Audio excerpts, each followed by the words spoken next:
Welcome to Creative Piecemeal Podcast, a podcast for creatives. I'm your host, Tammy Takeishi. Join me for compelling conversations with artists, actors, authors, musicians, and other creatives about the impact of the creative and fine arts in their lives and our ever-changing world. Thank you for listening.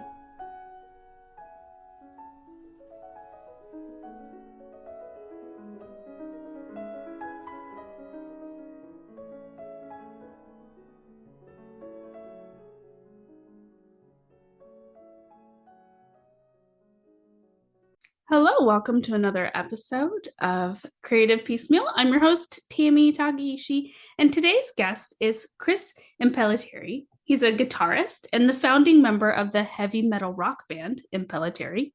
His virtuosic riffs make him a guitar hero, and the melodies are full of energy. I personally recently discovered this band for myself and am absolutely loving it. Lots of great tracks that'll get you ready for a Monday morning or good for like a workout or anything that you just need infused with energy and pep and lots of just heart and passion behind that music. Be sure to check out their latest album, Wake the Beast, which is a special 3-disc compilation with songs spanning from 1987 to 2010, and it just recently released on September 30th. Welcome to the show.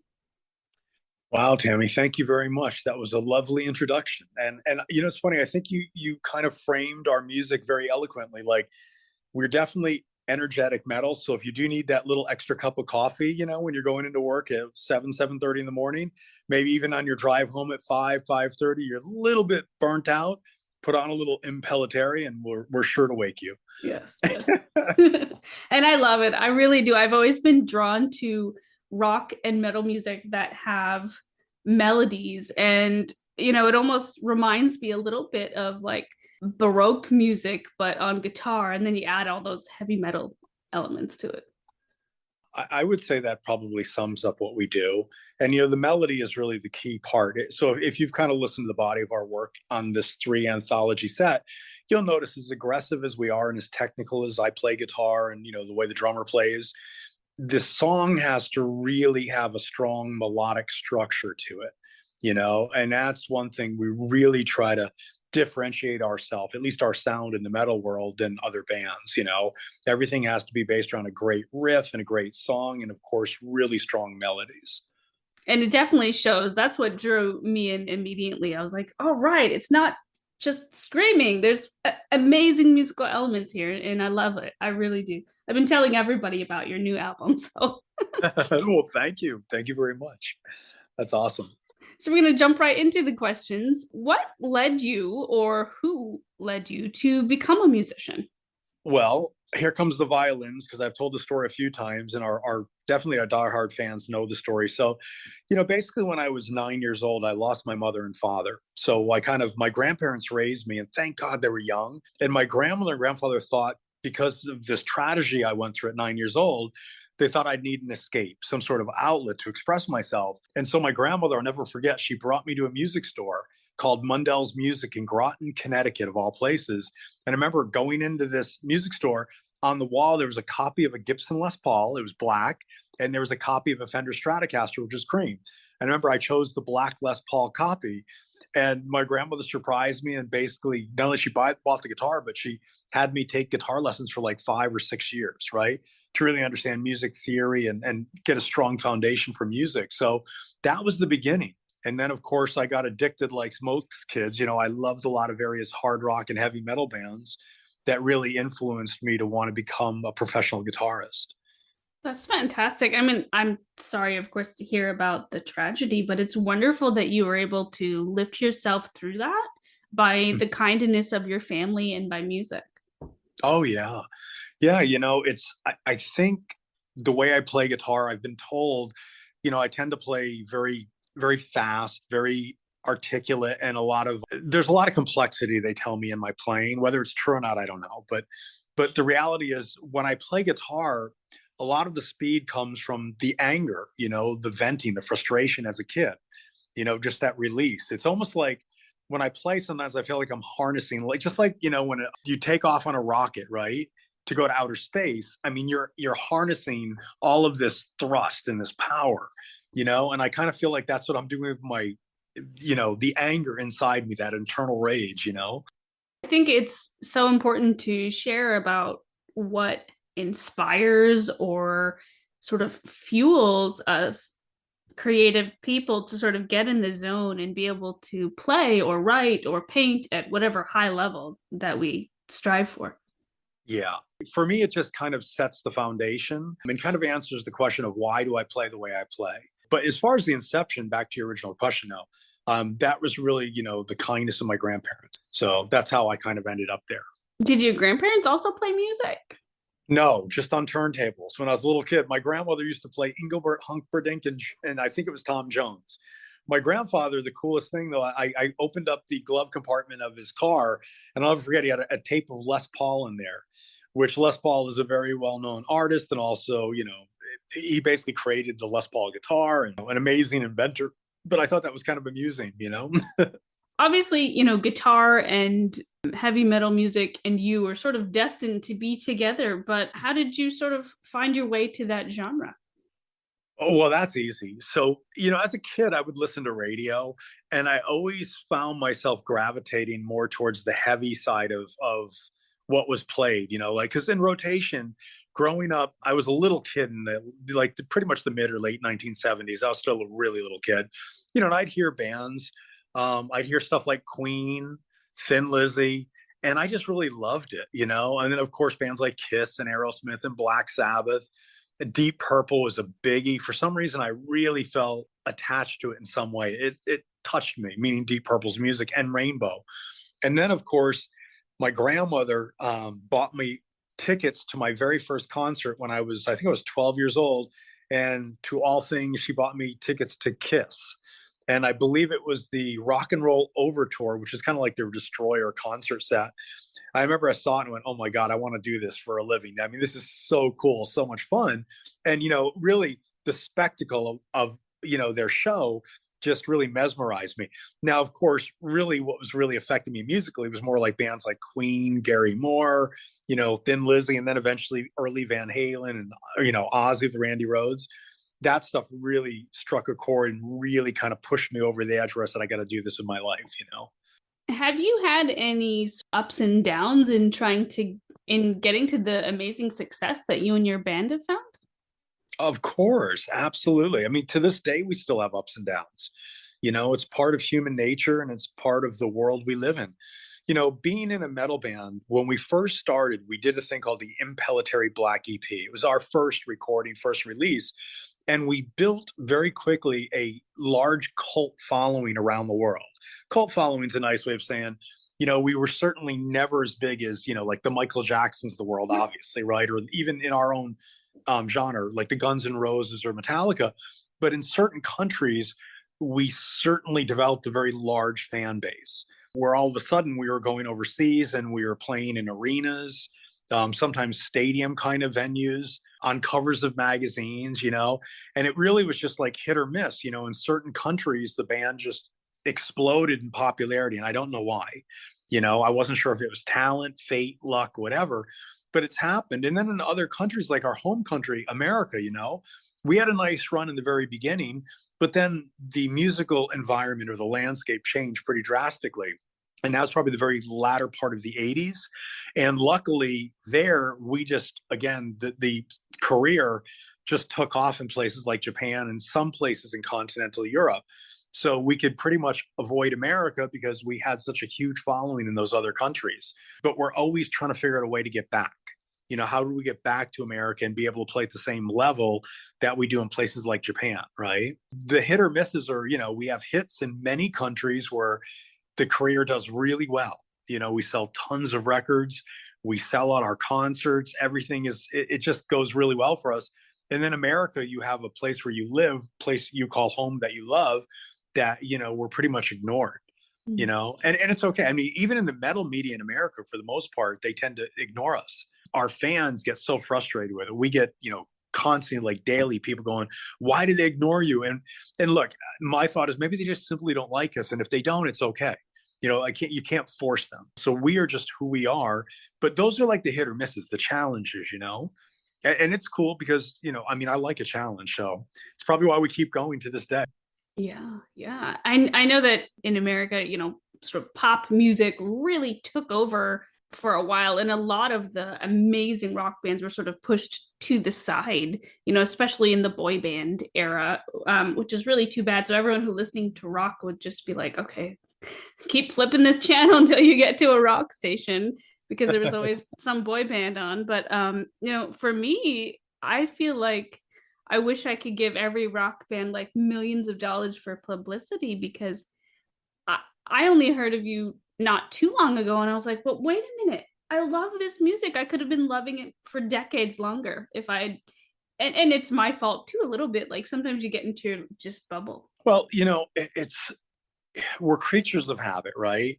In America, the pop culture that we experience, people don't realize how manipulated it is. It's really controlled by very few people, big management companies, big agencies. Record companies are becoming less relevant, but they still have some clout, some authority, right? You need capital, access to money to be able to get a band heard, right? You need public relations artists, PR people.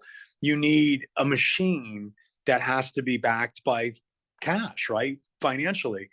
And in the metal world, it's not like metal doesn't exist in America. It does. Even Impellitteri, we have a lot of fans in the United States. You see it just by the people that contact us. There are some very legendary metal bands who love Impellitteri. They'll contact me once a week or whatever and go, dude, what's going on? I heard the new record, love it, and all that stuff. And these are bands that are playing stadiums in some places, So we know people, kind of know who we are. And the machine doesn't affect us negatively like that. But I guess where I'm going with this, in America, it's much more difficult. Like, I was telling someone the other day, the last show we did in Asia, it was actually in Korea. We headlined a thing called the Busan Rock Festival. And to kind of put our band in context, we come to America and most people don't know who we are. We played there, and I think they said something like 30,000 people came to see us play. And you can just go on YouTube and put Impellitteri Busan Rock Festival. And at the end of the videos, whoever put it up, you'll see the audience because they kind of pan out. And you can see it's insane. It's mayhem. So, America is just, it has very specific tastes. I think a lot of it is controlled. It's not how good you are. It's really who you know. And do they like you? And are you part of that good old boys club? We've never been part of that. We've been very unwelcome. So we have to find, countries and marketplaces that love us, that those kind of gatekeepers have no power or influence over. I definitely have so much respect for artists and bands who just keep doing what they're doing because they love it and are willing to sort of bypass the gatekeepers. Like in every creative field, there's always gatekeepers, and it's really unfortunate that people have to deal with that. Well, yeah. And the one frustrating fact about heavy metal, rock and roll and heavy metal initially was about rebellion, right? Not conforming to rules, societal rules. But if you look in the world of heavy metal, how many rules are set? Look at precedents in the 1990s. All of a sudden in hard rock or the edgier sound, all of a sudden it was taboo to play a guitar solo, right? Or sing. And I'll tell you a true story. I'm not going to mention the person's name, but there was a manager, and I think the manager managed one of like the big, I don't know if it was the big four or one of that type metal bands. I remember we were looking for management at that time, and we sent him our new record. And I remember the guy called me back, and this was the manager, and he goes, I love the music. It's great. And he goes, but your vocals, it sounds like Queen or Boston. And I was like, oh, that's a compliment. It's like, thanks, man. And he was like, no, that's not a compliment. That's so out of touch. It's not what people want. And I remember scratching my head going, did he really just say that? I'm thinking, dude, Rob being able to do like, the big layered, orchestrated, 1-3-5 harmonies and triple M and get that Queen kind of like almost Bohemian Rhapsody kind of sound in our choruses. So, it takes a lot of work and a lot of talent for people to sing like that. And I remember this guy was just putting it down, and I'm thinking, wow, that's a disconnect with why we got into this in the first place. It was like, we do it because we love it. And here we have someone who's kind of controlling a very, very big heavy metal band telling us, oh, but that's not what we want. You have to conform to this other structure. No solos, don't sing like that. It's like, all right, so we're back to rules again. It is really surprising to hear about I guess, how many formulas are going into what we end up hearing later on in the radio. Yeah, I agree. But like I say, in America, it's very problematic when you have control groups or gatekeepers that set these parameters of what you can do and what you can't do. I mean, that's like lame. In Europe, they're much more liberal where you can play any kind of music and it's pretty much embraced. I mean, I also have a philosophy of why Impellitteri, why we became so successful in places like Japan. The gatekeepers can also influence other people and their impression of it. So if you have people that have, some sort of influence in an industry, when they start saying, oh, that band's outdated, they do this, they do that, that's not cool. You may have other people that are gullible that buy in to go, oh, okay, you're right. So then they completely dismiss us. In places like Japan, the music has to speak because the language barrier. It's like, I'll never forget, we're signed with a company to this day called JVC Victor Entertainment, very big record company in Japan, an electronics company. And they called me and told me there was a record executive in America who had flown to Japan. He was trying to, get some of his bands released through JVC. And he made the mistake of really being derogatory towards Impellitteri, saying really negative crap towards us. I remember the label called me up and said, would you believe this idiot? He brings us his band and they thought his band sucked, and he said, this guy was trying to do everything to dismiss you guys, to put you guys down. Right. And he goes, and we told him, you guys, we love you guys. You guys have sold a stupid amount of records. You play great. You sing great. The fans love you. And here was this individual, right, with some power and clout trying to affect opinion. And it just didn't work. And, in our career, obviously in Japan, it's just kept going. I mean, it's been amazing. What are some of your favorite things when you guys go to Japan? Like, do you have favorite restaurants or anything? Oh yeah. I love it. I mean, we usually hang out in places like Shibuya-ku or Roppongi. These are parts of Tokyo. Of course, we go to Osaka, Nagoya, Fukuoka, Sendai, Sapporo. I mean, we go to all the places in Japan, and we love them. I mean, Japan has really become almost a second home to us. We've been so blessed. I mean, the first concert we ever did in Japan, like major show, we actually played a 65,000 seat stadium where their baseball team plays. It's called the Tokyo Dome. We played, it was a festival with other artists, but that was our first show there. We played arenas, we've done it all there. And we just have such an amazing, loyal fan following that really these people have become part of our family. I mean, we see them year over year and we see their faces and we're like, I know you, it's really cool. So anyways, we have favorite places. The food is awesome in Japan. People don't realize you go to Japan and people think it's just sushi. And of course, Japanese food is incredible there. But they have everything amazing, Indian, Italian, you name it. They've got the best of the best. And it's a vibrant place. I love Tokyo. And it's like, to me, it's funny. It reminds me of like New York City, but 100 times bigger and 100 times cleaner. And just, I just love it. Excellent. Yeah, it's on my bucket list to go since I'm half Japanese, so I definitely need to go and nice. tour the country at some point. So. Yeah, it's awesome, man. And like when you're touring the country, do the bullet train. Nothing like going past farms at like 200 and something miles an hour. It's like, wow, pretty surreal. Nice.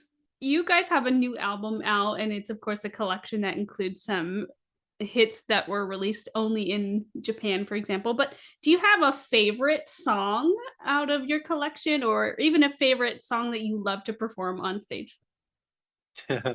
Choosing your favorite song is like trying to choose your favorite child. I love them equally. So it's really hard. I will say I like the opening track very much, Victim of the System. As a guitarist, now Impellitteri is a band, and that's very important. It's not a solo artist. It's actually 5 guys.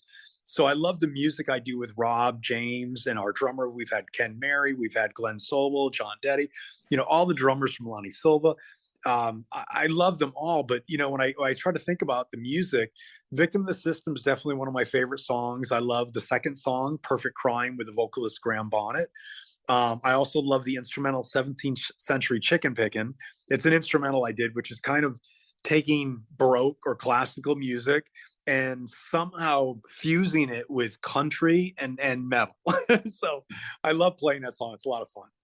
What are your thoughts on the resurgence of 80s and 90s rock and metal music today? Like, obviously as seen like in Stranger Things and other movies and TV shows, it feels like you go anywhere and there's just a bunch of 80s and 90s stuff. They've always said rock and roll will never die, right? But rock and roll has certainly been put under a blanket. It hasn't been embraced by, again, pop culture in many years. Now, it doesn't mean to say that bands like, I mean, look, Metallica tour America, Guns N' Roses, they're playing stadiums and they're filling those. Look at the Motley Crue and Def Leppard shows, right? With Poison, those things were bringing in what, 30 to 50,000 people in the stadiums. Rock music is very much alive. The industry that controls what the public gets to see and hear, that's the problem, right? I mean, it's very contrived and controlled. And unfortunately, rock and metal has to live in the underground, right? But I think it's still very much alive. I mean, look, when you hear music, I don't care what it is, as long as it's good and it touches you, right? Touches your soul, connects with you in some way. It has a really cool effect. And I think rock and roll will always be part of people's lives because it has so much energy to it if it's done correctly. It brings a smile to people's face. It makes you feel good. It's kind of like when I was saying, if you're ever burnt out at 5 o'clock in the afternoon when you're driving home, put on Impellitteri and listen to Victim of the System. That should probably get your blood going. Yeah, I listened to a little bit of your album this morning because it's Monday, and you know how Mondays are always a little bit harder, and it's like, oof, it is. It's like a jolt of coffee because you can feel the love, and I don't mean to sound cliche, but you can really feel the love behind every person in your group, like that they truly care about what they're doing and they love what they're doing and they feel blessed to be musicians. Yeah, it's so much fun to start with a blank canvas as an artist. It's like looking at a blank canvas and then visualizing something in your mind and then somehow using your hands through painting. For an artist, for me, it's playing guitar and creating music. You start with that canvas and you're able to create art and express yourself. And it's a privilege. We are so honored to be able to do what we do. I mean, I have a lot of our peers, they didn't make it, they didn't last. And I can say we've been going strong since 1986, which is amazing. I mean, it's a testament to how much we love this music, but it's also a testament to our core audience who've stuck with us for all these years. And, the one thing we know, and I know I hear a lot of older artists always say, oh, there's all these new kids that are embracing our band. But it's really true. We played some big festivals in Europe before the pandemic. I remember we played I think it was a place called Rock Fest in Barcelona. And we were like, I think it was Iron Maiden headlining. And we were pretty close to the headlining slot. It was us. And I don't know if it was Anthrax after us or before us. But, we played, it was like 25,000 kids. And every kid was just singing every word of our song. And you look at this, and a lot of these were really young kids where I realized, wow, these kids weren't around 20 years ago or 30 years ago. So you realize, wow, the music does connect with a new audience, which is really humbling. It's really cool. Yeah. That's the amazing thing about art is you get to leave something behind that will always be here, even when you're passed on. Oh yeah, when we're dead, this music is going to still be here. Whether people will listen to it, I have no idea, but it will be there. You talked a little bit about the creative process, but what's one of your favorite parts and least favorite parts? My favorite part is when I'm writing riffs, song, and then recording it, and especially when I get to do the soloing as a guitar player, and it comes out really well. Like means I bring my A game. I'm just having a great day. I'm playing really well. Sonically, everything sounds amazing. The playing is just we're firing on all cylinders, including the band. And we capture that magic when we're playing live. In the old days, we say we captured on tape, right? Because we used to record to 2-inch tape. Now today it's digitally, right? But we capture that performance and then we listen back. It is so gratifying when you realize, oh my God, we did it. We captured the magic. And now it's here for the world to hear for the rest of eternity. That's really awesome. That's a good thing. Things I don't like, when we fight with technology, when we work for hours and hours to get a bass drum to sound right, like it's got enough depth and kick, and struggling with a mix, right? Because we capture the band, the raw power is all there, but sometimes, oh, a microphone was in the wrong place, right? Or it needs to be re-EQ'd because we created too much depth on the bass drum, and now the bass guitar is getting smaller. That constant battle, it can drive you crazy. And there are times where it's not fun, right? Because it also becomes very expensive when you're in major, and we're always in major recording studios, and you're spending $1,500 to $2,000 a day, and you're in there trying to record, and you could be in there for months and months. It's like those little things annoy me. Obviously, guitar is your first love, but if you could play any other instrument, what would you try? Well, I've tried many. I can play bass, I can play keyboards, piano. I'm not a great drummer, but I love playing drums, right? I play the really fast double bass stuff, do all the really quick rudiments. But that's an instrument I would love to be able to tackle and master. Yeah. It's fun too to just like bang out your day's aggressions on a drum, right? Well, yeah. People tell me the way I pick, like when I play scales, I play really fast, articulate stuff. And people say that my right hand, it literally sounds like there's a lot of percussive attack, almost like a drummer, like, I get that, that right hand going, with the left hand and right are in sync. It just has this really interesting percussive attack. So I guess that's my way of, in some ways, getting my love for percussion, to the public. What advice do you have for young guitarists out there who want to either create their own music or emulate your playing style? And, other than just practice, what are your thoughts? Well, I'd say it's really important to develop a strong foundation for music theory, to understand all the scales, their application, understand time signatures, read music. That's really good for foundation. And then, of course, yeah, listen to all types of music. Don't discriminate, right? Try to listen to everything and keep an open mind, because it may eventually affect you or influence you to create something many of us have never done, right? So I guess where I'm going with this is, obviously, after you really understand music theory, right, and get a mastery of that, listen to other artists, learn from them, but then ultimately make certain to find your own voice. That's really important, because believe me, there have been times in my career where I think I was much too close for almost plagiarizing other artists, because I love what they did, and as an impressionable young kid, you just normally fall into that trap. And then over the years, I realized, oh no, and I started to find myself. And it's cool because our audience kind of went on that adventure with me. I think it's wonderful that you mentioned a strong foundation of music theory because, even though it gets really cerebral, it's so telling, at least as a musician listening to other musicians, when even just one person in a band or group has a music theory background, because it plays through in the music.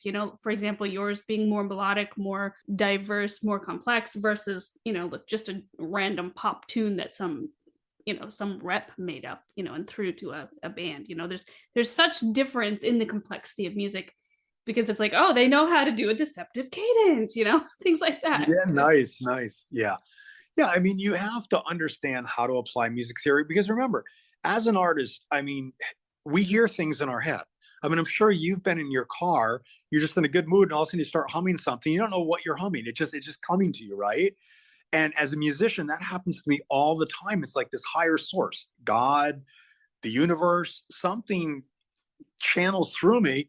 And for me to be able to get it from here through my hands onto the guitar, I need to understand, how do I do that? How do I apply this, right? So if I'm playing E, F, G sharp, A, I immediately go, oh, if I want something to sound a little mysterious, I'll play harmonic minor. So immediately I know, oh, A, B, C, you go right in there, sharp sevens, right? And so you kind of end up playing harmonic minor, or you play diminished, and you realize halfway through it, it's like, oh, I get what I'm hearing in here, but now I know how to apply it on the guitar. I think that's really important. It's kind of like, when I first found harmonic minor, the scale, right, I realized, wow, you're playing like an E major, an F major. And I was like, oh, but those scales, it gets a little boring and redundant just following the scales. You realize, wait a minute. But if I play a harmonic minor over E major with an F major, it sounds really dark and mysterious. When you play it fast, it's really cool. And it's that seventh, it's just that sharp note, it's that A flat. You're like, oh, that's cool. Like sends shivers, right? Absolutely. Do you have a favorite key that you like to play in? It's funny. I'm most comfortable, I think, playing in actually two keys. Obviously, A minor and E minor, always very comfortable for me. The challenging one for me is always G major. I like it, but I have to be much more melodious and, much more bluesy when I utilize that particular reference. Although I have a song, and a lot of people really love the solo. There's a song called Rat Race, and that's in G. And that was a challenge. I remember doing that solo because I was uncomfortable with that one. We're normally in, A minor, C sharp minor, E minor, whatever. I'm really comfortable in those modes. But when we went into the G, I was like, oh yeah, I can do this. And of course, thank God it came out really well. I know it's always hard to imagine your life without music, but if you had to hang up your guitar and do any other creative art, what do you think that would be? What do you think you would explore? Painting. Yeah, I'm fascinated by how someone can visualize an image and just put it on a canvas or paper or whatever. I struggle, I do the eyes and the nose and the lips. I'm like, yeah, it looks like two steps away from stick man, when you draw the circle and the little sticks for the arms.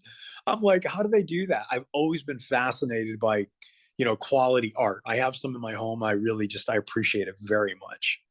Are you able to go to museums when you're on tour, or are you guys just super busy? It's interesting. I wish people understood touring, what it's really like. First of all, I got to be careful with this because when I say legendary status are going to be like your bands that certainly in metal, it's always going to be like a Metallica or Guns N' Roses. These are bands that can basically one night on, 2 nights off, 1 night on, whatever, so the vocalist gets a break. We're the type of band like every single night we got to play, right? So doing that, it doesn't give you a lot of time.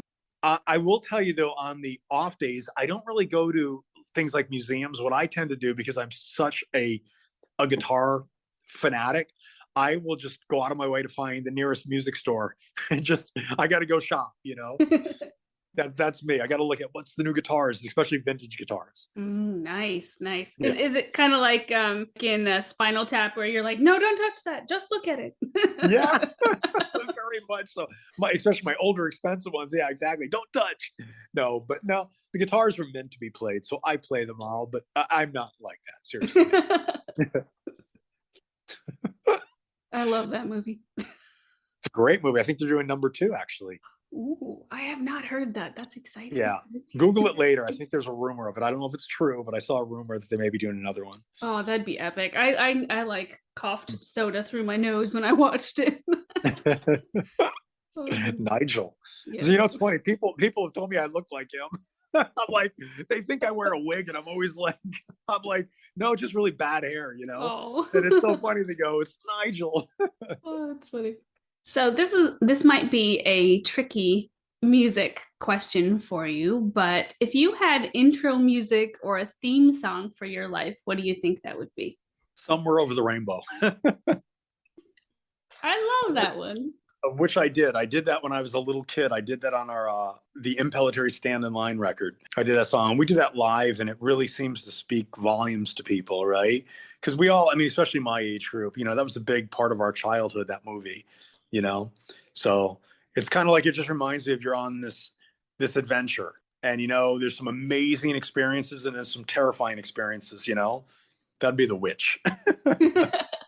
I love that. I also love that. I remember hearing Tommy Emmanuel play Somewhere Over the Rainbow once. I just love it on guitar in any way that it is. Yeah, I've wanted to redo it for years because, we combined all the shredding and metal with Somewhere Over the Rainbow. And that part of it, the shredding, all stuff, I always loved. But I never got the melody right. I wanted to do it with a slide guitar because it's very difficult to play that particular sequence of notes and get it to feel right, because it actually moves quite quickly. So to get the vibrato right, I just like, I should have done that with a slide, at least the melody part, and the rest of it keep as is, But song in places like, especially like I was telling you that show we did earlier, I think it was the one in Korea. Actually, someone did upload it. It's on YouTube. If you do Impellitteri Busan Rock Festival Somewhere Over the Rainbow, and you'll see someone's at the front of the stage watch at the end. They turn the camera and they go out and you'll see like literally like 30,000 people and they're singing every note along with it. It's incredible. It's like wow. That must be so powerful to have people sing along, not only to your music, but to music that's meaningful to you, other music that's meaningful to you. Yeah, I think so. I mean, music is universal. It's a universal language. Good music is good music. I mean, I hear stuff that it doesn't get the time of day in America, and I find myself loving it. So again, remember I said like the gatekeeper of the industry or pop culture, it has no effect on me. If I like it, I like it, and I'll get it, and I'll attain it, and I'll listen to it. Mm-hmm. Yeah. Yeah, every day I find bands. I mean, people know me as this technical shredding guitar player in a heavy metal band, but there's a lot of rock music and country music and classical that I love that I'm obsessed with. I mean, if you were in the car with me when I'm driving, a lot of times I listen to a station called KUSC, which is out of University of Southern California.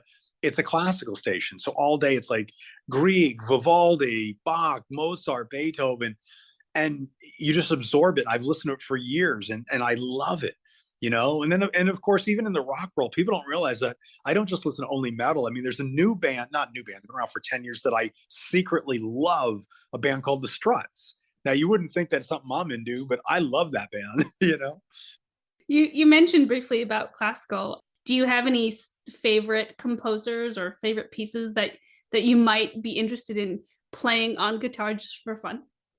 So I've always loved Vivaldi's Four Seasons, violin concertos. There's a song I love that I've been learning by Beethoven. It's called Rage Over a Lost Penny. I didn't realize Beethoven could shred. I mean, everybody right? knows like, no, but he's like, it's incredible how complex the piece is. So that's one of those pieces I really love. For Elise, of course, you can get to the Mozarts and the Bachs and all of that. I mean, all of that stuff I love very much. And I try to figure out ways cunningly to implement that in our world of metal. I do that constantly. And I'm not, by the way, I'm certainly not the first guitar player to do that. Oh, there are many guys that have done it over the years, but I really do love that sonically, what it does. Me too. It's just really interesting the way, like you said, sonically, it just hits different when you electrify certain types of chords and arpeggios and things like that. Oh yeah, absolutely. And speaking of electrifying, do you have any like favorite settings or pedals that you just can't live without? Wow, you have some great questions. I'm impressed. Well, so when you say pedals, well, usually what it starts with obviously is favorite guitars, right? Because it starts with a good guitar. Once I have the guitar of choice, then it becomes what's the amp of choice, right? And so guitar, amp, and then, historically, I didn't really put a lot of things like pedals in front of my amp. Recently, over the past, I want to say 100 years, but past 10 years, I've started to embrace pedals again. Because when I was a kid, I certainly used them. Yeah, it usually starts with great guitar. And my guitar, I really have 4 guitars right now that I'm really leaning on the most, right? I've got my old 1971 Fender Stratocaster. It's the last of what we call the 4-bolt necks, which Jimi Hendrix kind of made famous. And then I have a 58 Gibson Les Paul that I love. I use that a lot on our records. And then recently, new additions, I've got an old vintage Charvel. It's got white with blood all over it.